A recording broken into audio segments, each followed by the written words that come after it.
नमस्कार, मैं हूं अनिल यादव। आज सबसे बड़े सवाल में मैं बात करूंगा बढ़ती महंगाई की। बढ़ती महंगाई का जिम्मेदार कौन, केंद्र या राज्य? लगातार डीजल, पेट्रोल और गैस के साथ साथ अन्य वस्तुएं भी महंगी हो रही हैं, लेकिन इसका जिम्मेदार कौन है, केंद्र सरकार या राज्य सरकार? इस पर खास बातचीत करने के लिए और अधिक जानकारी के साथ हमारे सहयोगी वरिष्ठ पत्रकार दिनेश कुमार वर्मा जुड़ चुके हैं। दिनेश जी, आज के सबसे बड़े सवाल में आपका स्वागत है।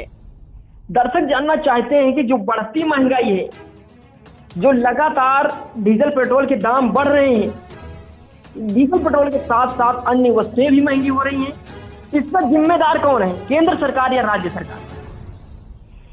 अनिल जी, हम आपको बताना चाहते हैं कि जो डीजल पेट्रोल की कीमतें बढ़ रही हैं जी, तो डीजल की पेट्रोल की जो कीमतें बढ़ेंगी, इससे समस्त वस्तुएं प्रभावित होंगी, चाहे खाद्यान्न हो, चाहे उद्योग केंद्र की बात हो। हर जगह पर जो है डीजल पेट्रोल ही अहम भूमिका निभाता है। महंगाई में भाड़ा बढ़ता है तो हर चीज बढ़ जाती है जी।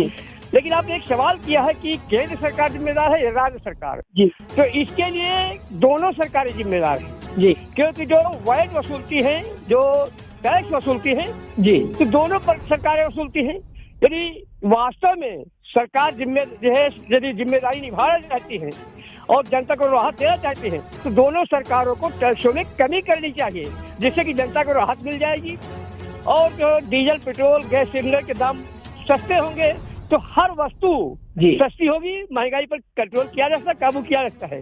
तो इसके लिए कोई एक सरकार जिम्मेदार नहीं है, दोनों सरकारें जिम्मेदार हैं और दोनों सरकारें ना तो अपने एमपी, एमएलए, मंत्रियों के जो वेतन है, वेतन भत्ते में कटौती चाहत कर सकती हैं, लेकिन ना तो वेतन भत्ते में कटौती कर रही हैं जी, ना तो अपनी जो दौरे हैं, जी, जो खर्चा है, कोई भी खर्चा नहीं कम कर रही है। तो चाहे तो खर्चा कम करके, टैक्स कम करके जनता को राहत दे सकती है, लेकिन एक दूसरे पर दोषारोपण करने, जैसे कल माननीय प्रधानमंत्री नरेंद्र मोदी ने। दिनेश जी, एक सवाल इसी बीच में, एक सवाल जो आप कहा कि इसके लिए दोनों सरकारें जिम्मेदार हैं, उसको मैं कहूंगा कि सबसे ज्यादा जिम्मेदार, अगर केंद्र सरकार को माने तो केंद्र सरकार का जो टैक्स जाता है वो 27% जाता है जी, और वही राज्य सरकार का होता है वो 16% होता है जी। तो ज्यादातर तो जिम्मेदार केंद्र सरकार ठहरेगी। जी हाँ, लेकिन यह टैक्स दोनों सरकारें कमी कर सकती है। जैसे केंद्र सरकार अपने सांसदों के वेतन भत्तों में कटौती कर दे, बिल्कुल, और राज्य सरकार अपने विधायकों के वेतन भत्तों में कटौती कर दे, सुविधाओं में कटौती कर दे, टैक्स कम वसूले तो जनता को राहत मिल सकती है। इसलिए दोनों सरकारें जिम्मेदार हैं, कोई कम है, कोई ज्यादा है। आप जैसे एकदम खुलासा कर दिया कि कौन सरकार कितना टैक्स लेती है जी, तो इसलिए जो है दोनों सरकारें जिम्मेदार हैं, लेकिन एक दूसरे के ऊपर दोषारोपण करती हैं और जिम्मेदारी से बचना चाहती हैं। जैसे हमने कहा कि कल प्रधानमंत्री नरेंद्र मोदी जी ने राज्य सरकारों की वर्चुअल मीटिंग की और कहा सरकारें अपना टैक्स कम करें, तो स्वयं दूसरे को नसीहत देने के बजाय खुद स्वयं तो अगले को कह सकते हो। इसलिए जो है टैक्स कम करना चाहिए। इसलिए जो है जब टैक्स कम करेगी तभी राहत होगी, इससे जो है कल्याण होगा, नहीं बाकी देश कल्याण और महंगाई पर अंकुश काबू नहीं किया जा सकता है।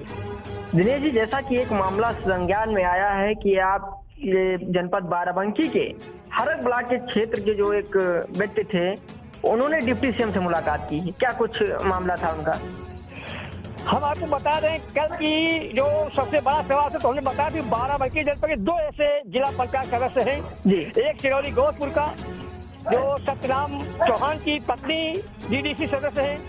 दबंगों ने इनके खेत से गेहूं की फसल जबरदस्ती गुंडा पर लाद ले गए, वहां पर उनको प्रताड़ित किया गया, थाने में उनको न्याय नहीं मिला। उसी तरीके से हरक ब्लॉक के जो जिला पंचायत सदस्य हैं जी, सुशील जी, उनको भी जो है घर जलाया गया, दबंगों ने घर जलाया और मुद्दा वही था कि उन्होंने जो है जब अर्पणा यादव की जनसभा थी तो वहां पर कुछ लोगों ने नारेबाजी की थी। उन्होंने खुलासा कर दिया कि ये लोग दबंग है, इन लोगों ने नारेबाजी की है, इसी खुन्नस की वजह से उनका घर जलाया गया। लेकिन उन्होंने सरकार का काम किया था, भाजपा का काम किया था, भाजपा पार्टी काम किया था, लेकिन उसी के खामियाजे को भुगतना पड़ा क्योंकि साथ नाइंसाफी हुई, लेकिन पुलिस ने भी उसके साथ नाइंसाफी की। ये 2 मुद्दे हैं। तो कल डिप्टी सीएम जो आए थे तो उन्होंने ज्ञापन दिया था, यहाँ तक कि उनके पैरों पे गिर करके आवेदन किया था। लेकिन हमारे जो सीएम जी हैं केशव प्रसाद मौर्य जी, उन्होंने कहते हैं क्या नौटंकी है। एक पीड़ित पैरों पर गिड़गिड़ा करके माफी मांगता है, कहता है कि हमारी दरख्वास्त सुनी जाए, लेकिन सीएम जो है कहते हैं कि क्या नौटंकी है। अब उनको नौटंकी लगती है, कोई पीड़ित फरियाद लेकर जाता है तो उसको सीएम जी नौटंकी बताते हैं। ये कहाँ का न्याय है? उसको आपको न्याय देना चाहिए, अधिकारी से बात करनी चाहिए, उसके साथ न्याय हो, लेकिन उसको आप ये कह रहे हैं कि नौटंकी कर रहा है। ये बहुत ही खराब बात है। जो जिम्मेदार पर्सन है, बिल्कुल दिनेश जी, कहीं कहीं जो भाजपा सरकार लगातार नारा लगाती है और अपना एजेंडा रखती है कि सबका साथ सबका विकास, लेकिन अपने कार्यकर्ताओं का ही साथ नहीं कर पा रही है, उनको प्रताड़ित किया जा रहा है, लेकिन उन पर कोई कार्रवाई पुलिस प्रशासन द्वारा नहीं की जाती है विपक्षियों पर।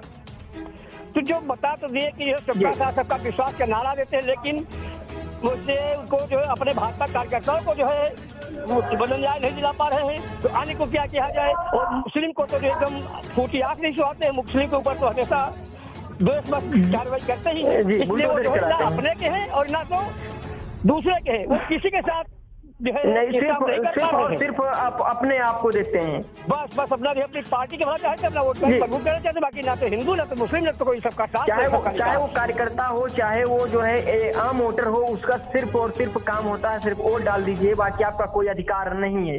जी बिल्कुल, बहुत बहुत धन्यवाद दिनेश जी आपका हमारे साथ जुड़ने के लिए, और बने रहिए हमारे साथ और इसी तरीके के अपडेट हमें देते रहिए। और फिर हाजिर होते हैं बड़े मुद्दे के साथ। अब अनिल यादव को दीजिए इजाजत, तब तक के लिए नमस्कार।